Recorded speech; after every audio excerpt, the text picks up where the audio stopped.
Joshua! Wow! Anthony Joshua! In an unbelievable round here! I am the greatest. Rashid, I want your heart. I want to eat his children. Praise be to Allah. It's showtime!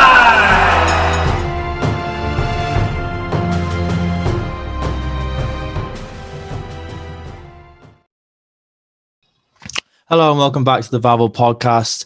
Today I'm joined by Leif Payne and we'll be looking at the weekend's boxing, which included Billy Joe Saunders versus Martin Murray, Errol Spence Jr. versus Danny Garcia, and Lyndon versus Anthony Yarde.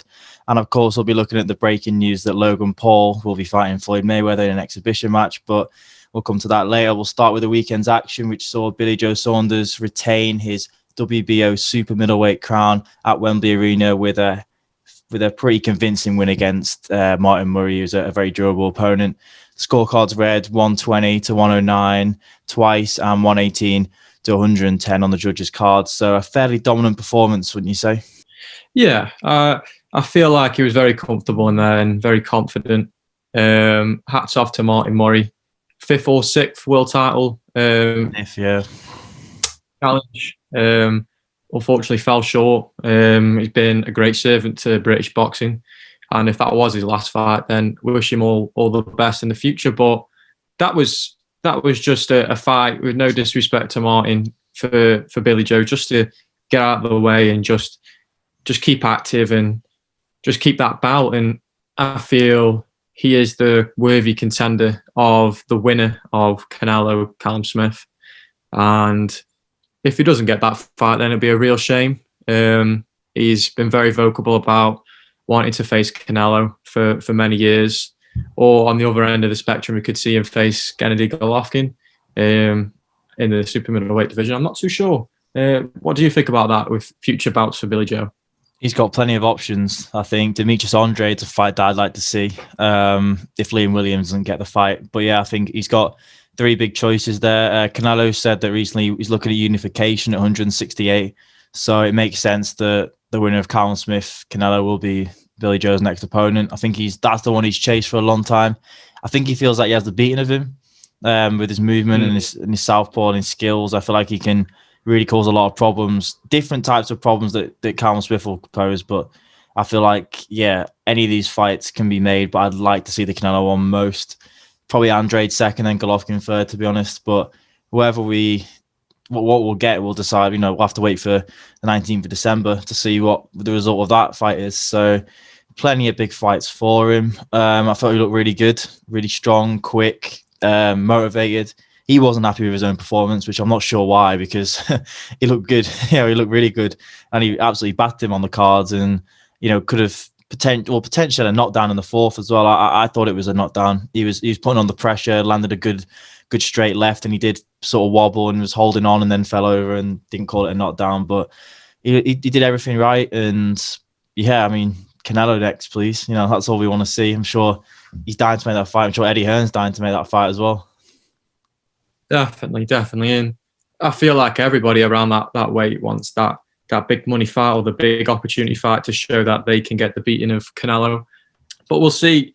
I was watching the clips back, seeing on Twitter this morning, it was yesterday, of just the sheer ferocity when he's going to the body Canelo. And I don't think anybody in boxing is that just smooth with his body shots. And what he did to Rocky Fielding, I really, really am convinced it's going to be the same for Callum Smith. I really like Callum Smith. I think he's an excellent fighter, probably the second best super middleweight in the world next to Canelo. We'll all see how that one pans out. But yeah, there's many fights to be made. And the one thing that I can hope for Billy Joe is just keeping that motivation up, because he's very slick. He's an excellent boxer, great IQ, and he's entertaining to watch. Definitely, yeah. Let's hope we make that big fight next, and we'll be tuning in on December 19th for the big fight against Callum Smith. So moving on to another big fight that was in America, was Errol Spence Jr. defending his WBC and IBF welterweight championships against Danny Garcia. Obviously, it was a unanimous decision win with 2 cards at 116 to 112 and the other at 117 to 111. It was a pretty dominating performance for somebody who was in a car crash less than a year ago. That was a big worry. He came through. Same old Errol Spence. Yeah, just impressive, really. I did a preview for that fight and I was very, very when the fight got made, I was very impressed with Spence Jr. just taking that fight after what he had to go through October last year, and he showed his true champion colours. Really, he's just a fantastic boxer, and that division next to the lightweight, next to the heavyweight, and possibly somewhere between the middle and superweight, it's just so exciting. There's so many world class fighters, not just big punchers, just technically fantastically ability boxers, if that's a word. And for him to take that fight against Danny Garcia, there's no pushover. He's got a very good resume. He's lost a split decision and a unanimous, or maybe a majority decision against the likes of Sean Porter. And was it Keith Thurman they lost to? Yeah, Keith Thurman. Yeah, and I'm guessing he's still in the prime age of his career. He's only 30. It's just onwards and upwards for Errol Spence to really reach that number one pound for pound spot. And then likewise for Danny Garcia. Who knows? He's definitely got more world title fights in him. He's a very big name, big prize fighting name. And that division is stacked. And the champions that they've got in that division have got the capability of dropping and raising divisions and just unifying. And it's endless, really. It's endless fights to be made. I think that Spence might be. I think he's underrated still. I think he's one of the best boxers on the planet, pound for pound. I think he looks brilliant every time he fights. He never really lost an amateur fight. He's got a brilliant career, both amateur and pro. Every test he's come through, and he just gets better and better every time I see him. And I was glad that he came back and looked great, because everyone was worried. I was a little bit worried about, I wanted him to take an easier touch, especially in the pandemic as well. I thought he'd just take an easier fight and get back on, and then maybe fight someone bigger after, in the new year. But going straight in with Danny Garcia, 2-weight world champion, and just boxed his head off, really. So he looked brilliant. Would you like to see Spence against Crawford next, or maybe an easier middle fight and then push towards the end of next year against Crawford? I think we need to see the Crawford fight. Crawford hasn't really fought anyone that Spence has, the same caliber. I think Crawford is a brilliant boxer. I think that fight still stylistically is brilliant. Both fighters can do a bit of everything, and I think they'll match really well. Both unbeaten, obviously, and a lot on the line. It's just whether they can get it made, really, because it's the big worry. This fight's been talked about for a while now. Happens with big fighters, happened with Mayweather, Pacquiao. We don't want it to be too long, because we want to see it in the prime, which is now, obviously. A little worry with Crawford and his promotional team. Obviously, he had the big fallout with Bob Arum recently, so that's only worry for me, whether he can get that sorted and get the fight on. Other than that, maybe that's a blessing in disguise, really. That gives him an opportunity to disassociate himself with his promotional company and chase the fight even more. It might be a bit easier for him. We don't know. And I feel taking this fight against Errol Spence, which we all want to see, I feel like we'll see the true pound for pound king of boxing, not just the welterweight division. Big statement. But fair statement, because they're both brilliant boxers. Yeah. Brilliant boxers. And yeah, maybe with no promotional team, you can just sign up to someone like Canelo's doing with DAZN, just for like a fight by fight basis, and get that made, because that's a super fight that could rival. Well, I don't think it rivals. I don't think anything can rival Fury Joshua if that gets made. But this is certainly up there with. It's top three fights that can be made next year. I think it's right up there, definitely. So on to the next one, which is the light heavyweight clash that was on BT Sports Saturday night, which featured Lyndon defending his Commonwealth light heavyweight title against Anthony Yarde. And it was a shock victory again at Church Hall, the Church House in Westminster, where another one of Frank Warren's star men was jabbed all night and jabbed to defeat by Lyndon Arthur, who was a very strange fight. It was billed as something that was going to be a very aggressive, almost warlike because of how Lyndon Arthur fights, very old school. Anthony Yarde put the pressure on everyone who fights and always managed to land something. But it was absolutely underwhelming as a contest for me. It was a split decision victory for Lyndon Arthur, with his cards being 115, 114 twice, and one judge calling it 117 to 111 for Anthony Yarde, which was ridiculous in my eyes. But it was Yarde's calling it a robbery. People calling it a Lyndon Arthur masterclass. Where does it fall for you? I feel that it could have gone either way, but the way that it went was probably the correct decision. And as you said, head in hand situation for Frank Warren. He had to suffer the defeat of Dubois, and now he suffered another defeat of one of his star men in Yarde. I really do feel like it's the second fight of Yarde's career that he's been found out. I mean, he showed glimpses of star quality against Kovalev in his world title contention fight, but came up short. I'm happy for Lyndon Arthur. He seems like an honest bloke and a great representation of Manchester boxing. Sticking to the basics, using the jab, and he frustrated Yarde. One thing that I did enjoy post fight was that there was a little bit of tension, but there was respect there between the two of them, which is what we all want. And there's a lot we can take from that result. Where does Yarde go next? And will Arthur be given the chance to really progress his career, or will he still be tested at that level? I guess we'll see. But I take my hat off for both of them to take the fight, because it was a very risky fight for both of them in the stage of their career. A lot of people had it Yarde would sail through, that he'd be too good for Lyndon Arthur, but Lyndon Arthur, fair play to him. He took the challenge and he showed everyone what he could do, and that was be sensible in a division that one punch can end it all, really. As I said, a couple of things from the fight. It was, I think Anthony Yarde needs energy, needs to bounce off a crowd, and there was obviously not many people there, and I think that held him back a bit, because he's all about energy and motivation from his team, and there's no crowd, and he struggled with that. And I feel like if he'd gone at him earlier than he did in the 12th round, he could have hurt him a lot and could have stopped him, because he has that power, and he did nearly stop him in the 12th with a huge overhand right. And if he put together a couple more punches, I think he would have stopped him, but he didn't. And I think he needs to reevaluate where he's at now, because it took him that long to do that, which is what he's known for. He's known for stopping people, and it took him that long to even have a go. I don't understand what happened. Obviously, I'm not a boxer, but we've seen fights like this. We've seen people fight before in big fights where they've just not let go and had a go, and that's his best attribute. Obviously, he can box, but he's clearly not a brilliant boxer, because he couldn't block a jab. But what he does have is power in both hands, and he didn't use them.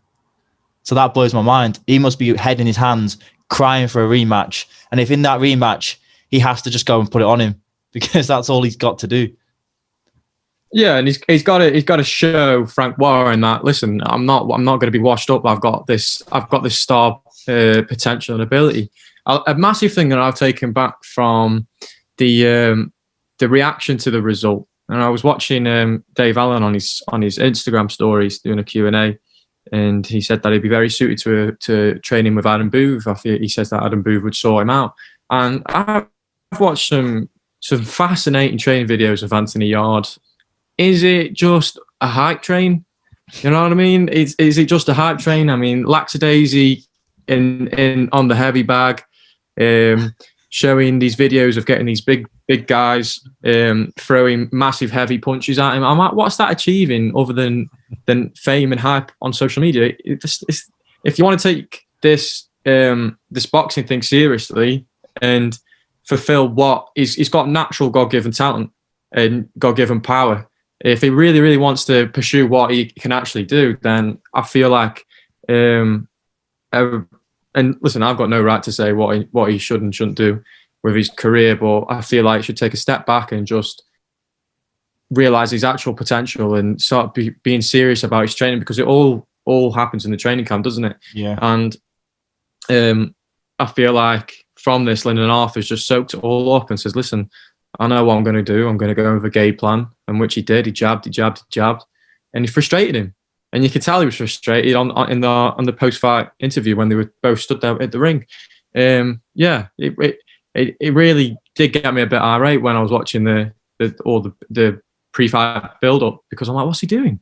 I'm sure you've seen the training videos, because it's all over BT Sport Boxing, Twitter and Instagram. Yeah. I mean, when he wins, it's great. But when he doesn't, you're thinking, what's going on in that training camp? And I think he's got too many yes men around him. You know, people just going, yeah, you're great. You look brilliant. Yeah, you've hit the nail on the head there.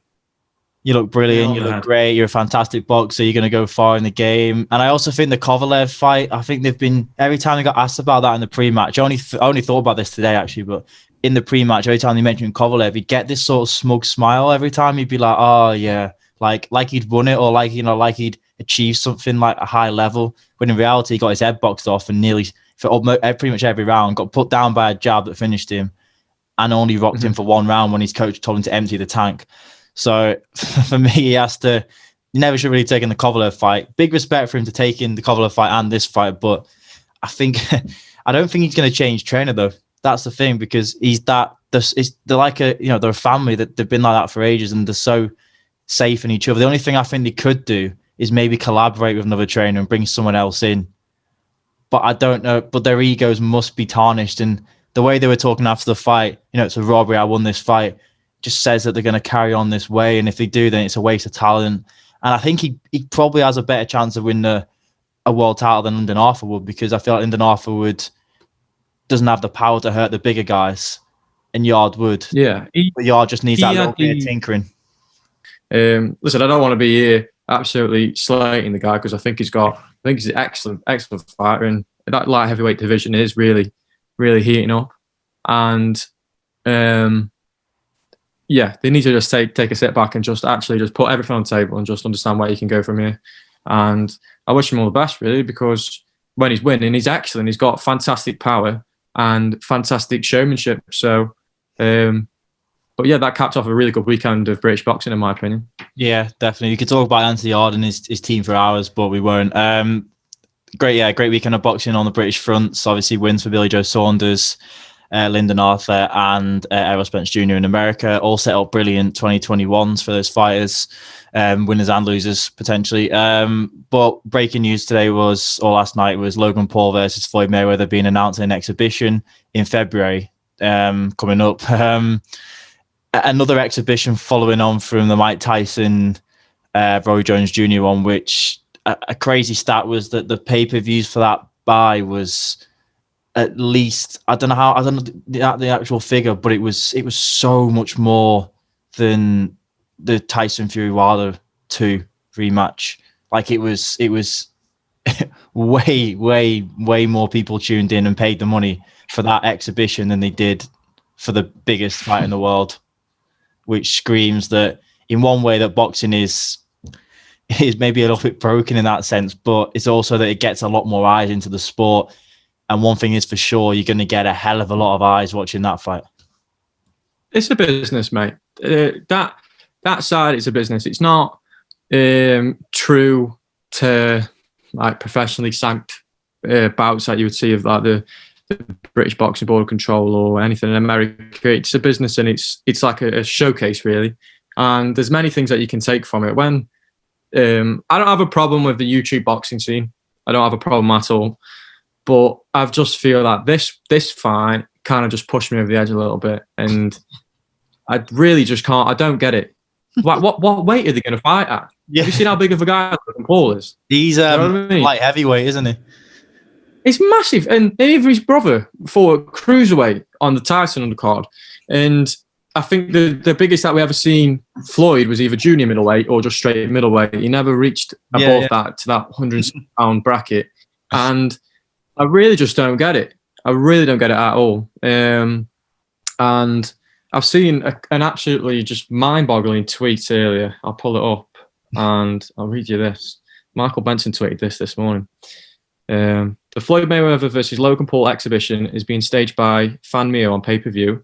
Website says prices is $24.99 for early buyers, and then it'll increase to $39.99 after 1 million pay-per-views sold, and then it'll increase again to $59.99 on December the 29th, and then one last time to $69.99 on February the 11th.